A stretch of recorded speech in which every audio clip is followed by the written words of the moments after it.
pessoal, tudo bem com vocês? Estamos aqui em mais um vídeo de A Beleza de Jesus. E hoje essa série está chegando ao 11º vídeo, ou seja, é o penúltimo, porque eu disse para vocês que são 12, né? E hoje falaremos sobre humildade e alegria. Antes de começar o vídeo, eu queria pedir para vocês que vocês curtissem o vídeo para que ele se propague mais, para que você se inscreva no canal, mas também aperte o sininho, tá? Toda vez que eu subir um vídeo no canal, você vai receber se você fizer isso. Caso você esteja gostando dessa série, compartilhe também nas suas redes sociais, tá bom? Ou compartilhe pessoalmente com pessoas. Temos testemunhos de pessoas que estão sendo transformadas por causa do ensinamento de Jesus. Amém? Vamos ler um texto básico hoje para a gente entender sobre esta alegria. E eu queria dizer para vocês, um spoiler da aula. Esta alegria não é a alegria que o mundo conhece. Não é a alegria que nós entendemos como alegria. Mas é uma alegria eterna. É a alegria do coração de Deus. E nem sempre a alegria do coração de Deus nós conseguimos entender como a alegria do mundo, ou aquela que nós sabemos que nos deixa bem. Então, vamos entender biblicamente que alegria que é essa, amém? O texto que eu quero ler com vocês é 2 Coríntios 12, os versículos 9 e 10. São dois versículos muito conhecidos, que diz assim, ó. Ele me disse para Paulo: a minha graça te basta, pois o meu poder se aperfeiçoa na sua fraqueza. Em algumas versões, na sua debilidade. Portanto, eu, de bom ânimo, Paulo disse, de bom ânimo, decidi gloriar-me nas minhas fraquezas, no sentido de decidir me alegrar, decidir ser feliz com as minhas fraquezas, a fim de que repouse sobre mim o poder de Cristo. E o 10. Por isso, por amor a Cristo, eu me deleito ou me alegro nas fraquezas, nas injúrias, nas necessidades, nas perseguições, nas angústias, porque quando eu estou fraco, é aí então que eu sou forte. Que texto mais contraditório, né? Porque quando eu sou fraco, que eu sou forte. O reino espiritual, ele é cheio dessas coisas, né? Aquele que quer ser o primeiro, seja o último. Quando eu sou fraco, é aí que eu sou forte. Mas existem oráculos ou mistérios, segredos para se entender nisso. Paulo, neste texto, deixa bem claro que ele tinha um receio de chegar ao ponto de exaltar a si mesmo. Por quê? Paulo, ele foi usado poderosamente por Deus. Certeza que ele atuava nos 9 dons do Espírito, por aquilo que está escrito nas cartas, ok? Então, ele era extremamente usado por Deus e ele tinha muita revelação da parte de Deus, porque toda a doutrina hoje da igreja, 60% está fundamentado nas cartas de Paulo. Então, era muita revelação. E o receio de Paulo é que ele poderia se orgulhar ou se exaltar por causa desse conhecimento, desse poder. Ele foi agraciado por Deus. Quando eu digo agraciado, lembra que ele disse, Senhor, tira de mim esse espinho. A minha graça te basta. Então, Deus enviou um espinho na carne para Paulo para manter Paulo humilde. Ele falou, Deus enviou um trombeteiro de Satanás, um espinho na carne, para que eu não me orgulhasse. De prima, né, de começo, Paulo, ele viu aquele espinho e ele pediu para que aquele espinho fosse removido. Mas depois Deus respondeu para ele que os sofrimentos que ele passaria, na verdade, seriam a bênção de Deus, por um motivo. Tanto Paulo quanto você, quanto eu, nós ainda temos uma estrutura caída, cheia de orgulho. E para que essa estrutura não tome frente da nossa vontade, ela precisa do poder de Deus para aniquilar o poder do orgulho. No caso que Paulo escreveu, ele fala claramente que foi um espinho na carne. E será que esta é a história só de Paulo ou todos nós temos que ter esse mensageiro de Satanás para nos esbofetear todos os dias, como Paulo disse? Eu quero que nós aprofundemos algo agora. O entendimento que Paulo teve fez ele assimilar e mudar o pensamento dele sobre o sofrimento. Porque de prima ele pediu para ser tirado, ele pediu a libertação desse espinho. Por 3 vezes que o Senhor removesse. Só que o Senhor disse: a minha graça te basta. Então essa foi uma fase da qual ele não entendia ainda para que servia aquele espinho. Mas depois, decorem essa palavra, entendimento. Existe um poder da parte de Deus que chama espírito de entendimento. Deus tem 7 espíritos, de acordo com Isaías 11. Apocalipse está recheado.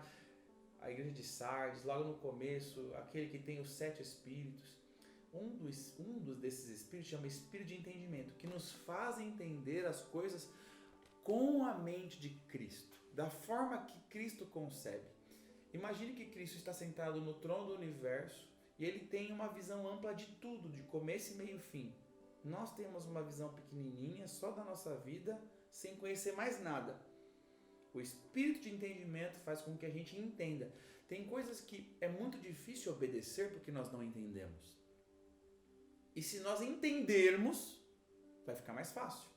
Paulo entendeu que para que ele conseguisse ser um cara obediente a Deus e para que ele fizesse tudo o que ele fez, né? Todas as viagens missionárias dele, todas as pessoas que ele ganhou, as cartas que doutrinaram a igreja de Cristo, ele precisava ter um mensageiro de Satanás chamado espinho da carne. Não era o próprio Satanás, era o mensageiro. Era a forma que ele falou daquilo que estava nele, que o incomodava. Mas era para que ele não se orgulhasse, porque ele tinha medo de se exaltar, de tão poderosamente que ele era usado. De acordo com o que Paulo escreve, ele deixa claro que ele aprendeu que o lugar da humilhação é o lugar da bênção. É o lugar do poder, é o lugar da alegria. E todos os cristãos, né, eu e você, que buscam a humildade, a gente vai ter que passar pelos estágios que Paulo passou. Paulo ele foi descobrir que o lugar da humilhação é o lugar da bênção lá na frente. Ele teve que passar, ser conduzido por Deus, por algumas experiências. Eu quero dizer para você, Paulo passou no mínimo por 2 estágios. O primeiro, ele temeu, né, de se exaltar. Ele tentou fugir do espinho. Ele buscou a libertação daquilo. Na verdade, buscou a fuga de ser humilhado. Aí entra uma fase da qual ele entendeu que aquilo era necessário, porque ele pediu por 3 vezes, Deus tira, e Deus não tirou. Até ele entender por que Deus não ia tirar, era uma outra fase. Aí entrou a fase da qual ele entendeu, que seria uma segunda fase, né? Que Deus tem uma arma contra o orgulho para nos ajudar. Fica a dica, hein? Isso é um segredo da parte do céu. Deus tem uma arma poderosa para nos ajudar. Será que nós entendemos que Deus colocou uma arma para nos ajudar? É muito importante a gente entender. Se nós ficarmos sempre na primeira fase de fugir do orgulho, fugir do espinho da carne, né? Fugir da humilhação, nunca vamos para a segunda fase, que é só o quê? Já que não me resta alternativa, que vem o espinho na carne, e ele diz no texto, né? Por amor a Cristo, eu me alegro nas minhas fraquezas. Então ele passou a dizer que a alegria dele Olha só, humildade e alegria nós estamos falando hoje. A alegria de Paulo, então, era fazer a vontade do Pai. Ele quer que eu tenha o espinho na carne, porque sem o espinho na carne, o orgulho era mais forte que ele. Mas com o espinho na carne, ele era lembrado constantemente de onde ele era, de onde ele tinha saído. Vocês estão entendendo? Estão pegando a revelação? O entendimento que Deus deu para Paulo fez ele se gloriar nas dificuldades, nos sofrimentos. E Paulo aprendeu isso. Existem crentes muitas vezes extremamente espiritualizados, né? Cheios de unção. Será que nós somos esses? Cheios de atuação com poder, cheios de revelações, experiências celestiais, mas que ainda não aprenderam a lição da perfeita humildade, que é essa que Paulo passou. A lição da perfeita humildade vai fazer com que a gente se alegre, se glorie na fraqueza, como Paulo disse. É um entendimento que nós precisamos receber. A mais alta lição que um cristão possa passar é a lição da humildade. E todas as vezes que nós formos passar por essa lição, nós somos reprovados, sempre vem mais forte. A ADP é pior. Podem haver consagrações, jejuns, tempos, né, de separação, 7 semanas no monte. Não é assim que crente faz? Acontecer experiências celestiais por causa disso, mas pode ainda continuar havendo uma inconsciente autoexaltação do poder que é liberado. E eu quero dizer para vocês, ser usado poderosamente por Deus não quer dizer que nós estamos sendo aprovados por Deus, porque Deus usa qualquer pessoa a despeito dela. Se Deus tivesse que usar uma pessoa perfeita, ele não ia poder usar ninguém. Só Jesus ia ter sido usado na terra. Então Deus usa pessoas imperfeitas. Então, pessoas hoje enxergam, essa pessoa tem muito de Deus, porque ela é usada poderosamente por Deus. Isso não quer dizer nada, tá? Santidade é sinônimo de humildade. Quando você ver uma pessoa humilde e tem frutos de mansidão e de humildade, aí sim há santidade nessa pessoa. Porque muitas vezes existem pessoas que são extremamente usadas por Deus, mas são iracundas, são agressivas, elas esbravejam. Um confronto que você fizer com elas, você vai saber quem ela é de verdade. Aí não há santidade. Eu estou falando isso com base bíblica, amém? Aprendei de mim que sou manso e humilde, não é assim que Jesus disse?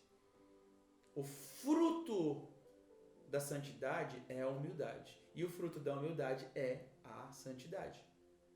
Agora eu quero fazer uma pergunta para vocês. O que seria se gloriar nas fraquezas? Você já parou para pensar? Vou fazer a seguinte pergunta. Como que nós nos comportamos quando somos confrontados? Como que você se comporta quando alguém te confronta de uma forma muito pesada? Como você se comporta quando alguém te reprova de uma forma justa ou injusta? Como você se comporta quando você é repreendido por um amigo ou um inimigo? Como que você se comporta quando levantam um falso testemunho de você? Como você se comporta quando você é injuriado? Como você se comporta quando trazem dificuldades para você resolver? Como você se comporta quando há perseguições? Eu vou te dizer, a forma que eu e você reagimos a essas dificuldades vai dizer se a gente se gloria em nossas fraquezas. Qual é a forma que a gente deve se comportar? Como que Jesus reagiria? Ou como Jesus reagiu quando ele era confrontado? Como Jesus reagiu quando ele era repreendido? Quando ele era injuriado? Quando levantaram um falso testemunho dele, ele se justificou? A palavra fala que ele não abriu a boca como cordeiro. Essas situações de confronto, reprovação, repreensão por amigo ou inimigo, ou falso testemunho, ofensas, perseguições, elas são oportunidades. Se você puder, diga no teu coração, é uma oportunidade de provar que Jesus é tudo em nós e a graça de Deus está tentando, a partir dessa situação, nos fazer mais humildes. Esta é a maior dificuldade da humanidade, gente. Em se esvaziar e se humilhar a si mesmo. Essa é a dificuldade da humanidade caída. Há um poder caído dentro de nós que o tempo inteiro diz que você deve ser o maior, o melhor, o mais visto, o mais amado e o mais tudo. E o caráter de Cristo vai completamente contra. Quando nós agimos dessa forma, de nos humilharmos a si mesmo, né? De aproveitar as oportunidades de perseguição, ofensa, injúria, quando nós aproveitamos essa oportunidade para nos humilharmos, aí nós alegramos o coração de Deus. E quando eu digo humildade e alegria, não é a nossa alegria, é a alegria de Deus, que se nós alegrarmos o coração de Deus, aí Ele manda alegria verdadeira dentro de nós através do Espírito Santo, porque das características do fruto do Espírito é a alegria, e ela não vem de qualquer forma. E a palavra diz mais, que a alegria do Senhor é a nossa força. Se você está precisando de força em alguma área da sua vida, você precisa se humilhar, porque isto alegra o coração de Deus. Forte demais isso. E aí Ele envia sustento, força. Alegrar-se nos sofrimentos, gente, é algo completamente espiritual. Não dá pra gente dizer que dá pra ficar feliz com o sofrimento de uma forma terrena. Não dá, é utopia. É uma alegria espiritual que está conectada ao coração do Abba e está conectada ao coração de Jesus. Deus se alegra em fazer Deus se alegra com que nós façamos a vontade dele, né? E anulamos o próprio ego. Estão pegando o código? O poder de Deus se aperfeiçoa em nossa fraqueza. Existe uma versão, chama transformadora, que fala assim, o poder de Deus melhora em nossa fraqueza. Isso é forte. Eu cantava uma musiquinha quando eu era pequeno que dizia assim, ó, sempre melhorando, sempre melhorando, sempre melhorando no Senhor. Cristo é minha vida real, Cristo é minha vida real, Cristo é minha vida real, sempre melhorando no Senhor. Tão curta, mas uma mensagem tão incrível. O poder do Senhor se aperfeiçoa aonde? Na nossa fraqueza. No sentido de quando nós não somos nada, Ele é tudo. Mais uma vez eu quero dizer para vocês que parece insistente. Esses vídeos estão falando a mesma coisa, mas é na insistência, é na repetição que nós aprendemos. Que se houver uma repetição de ensino na nossa vida, que seja para que a gente tenha o caráter de Cristo, até a gente aprender. Enquanto a gente não aprender, que o Senhor permita que cheguem pessoas ao nosso lado e falem até a gente aprender. E matar o ego é o ensino mais poderoso do Evangelho. Jesus, ele veio para ensinar uma coisa: morrer é vida. Morrer para o ego, para o orgulho, traz ressurreição na vida eterna. Amém? Quanto mais fraco se sentir, presta atenção, quanto mais fraco se sentir, quanto mais baixo eu me sentir, quanto maiores foram as humilhações que eu passar, mais poder e presença de Deus eu vou ter. Mais tangível vai ser a presença de Deus. Sabe quando a gente não se sente nada, quando a gente não tem nada? É aí que acontece. Até que Deus diga, minha graça te basta. Da mesma forma que o perigo do orgulho é o maior e o mais próximo em nós. Agora é uma notícia boa, tá, gente? O perigo do orgulho, ele é muito tangível, está muito pertinho da gente. Da mesma forma que o orgulho está muito pertinho da gente, a graça para nos humilharmos também está muito pertinho da gente. A humildade é o segredo da verdadeira alegria. E o que importa é que a alegria de Deus seja estabelecida através da nossa atitude de humilhação. Amém, irmãos? Que a alegria do Senhor seja a sua força e seja a minha força. E para que o Senhor se alegre, nós temos que matar os nossos desejos carnais na forma orgulhosa delas serem. Amém? Que Deus abençoe a sua vida.